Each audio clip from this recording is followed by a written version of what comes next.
ఔషధం చాలా చక్కగా ఉపయోగపడుతుంది. అట్లే కొంతమందికి ఆకలి కాదు, వాళ్ళు ఎన్ని ప్రయత్నాలు చేసినా చక్కటి ఆకలి కాదు కాబట్టి వాళ్ళు ఆహారం సరిగ్గా తీసుకోలేరు.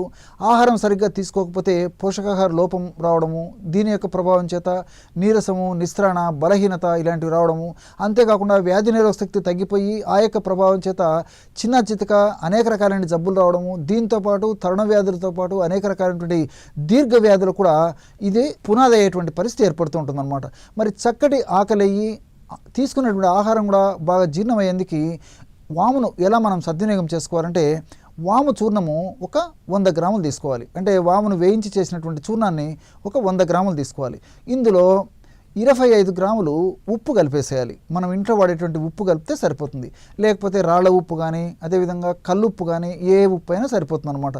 కాబట్టి మన ఇంట్లో ఉండేటువంటి ఉప్పు ఒక 25 గ్రాములు, వాము చూర్ణము 100 గ్రాములు, ఈ 2 పదార్థాలను బాగా కలిపేసేసి ఒక గాజు సీసాలో నిల్వ ఉంచుకొని రోజు ఒక్కసారి కానీ, సమస్య మరీ తీవ్రంగా ఉంటే రోజు మరొకసారి కూడా వాడుకోవచ్చు అనమాట. కాబట్టి రోజు ఒక్కసారి కానీ 2 సార్లు కానీ ఈ యొక్క ఔషధాన్ని వాడుకోవాలి.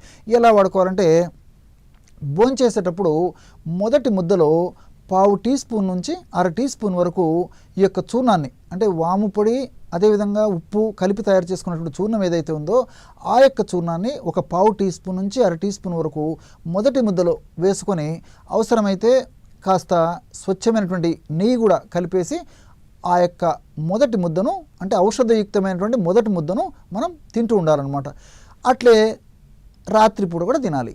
మరి ఈ రోజుల్లో చాలామంది రాత్రిపూట అన్నం మానేసేటువంటి పరిస్థితి ఉండి పుల్కాలు, చపాతీలు, రోటీలు ఇలాంటివి తింటున్నారు. కాబట్టి ఇలాంటి వాళ్ళకైతే మరి ఈ యొక్క చూర్ణమే అందులో నంచుకొని తింటే సరిపోతుంది. అంటే రోటీ తింటారు, ఆ రోటీని ఈ చూర్ణంతో నంచుకొని తింటే సరిపోతుంది అనమాట. ఒక 1/2 స్పూన్ నుంచి 1/2 టీ స్పూన్ వరకు ఈ చూర్ణాన్ని ఈ విధంగా చేయడం వల్ల మంచి ఆకలి అవుతుంది. అదేవిధంగా తీసుకునేటువంటి ఆహారం బాగా జీర్ణం అవుతుంది, జీర్ణశక్తి వృద్ధి చెందుతుంది. కాబట్టి దీనివల్ల చక్కటి ఆరోగ్యం వాళ్ళ సొంతమయ్యేదానికి అవకాశం ఉంటూ ఉంటుంది.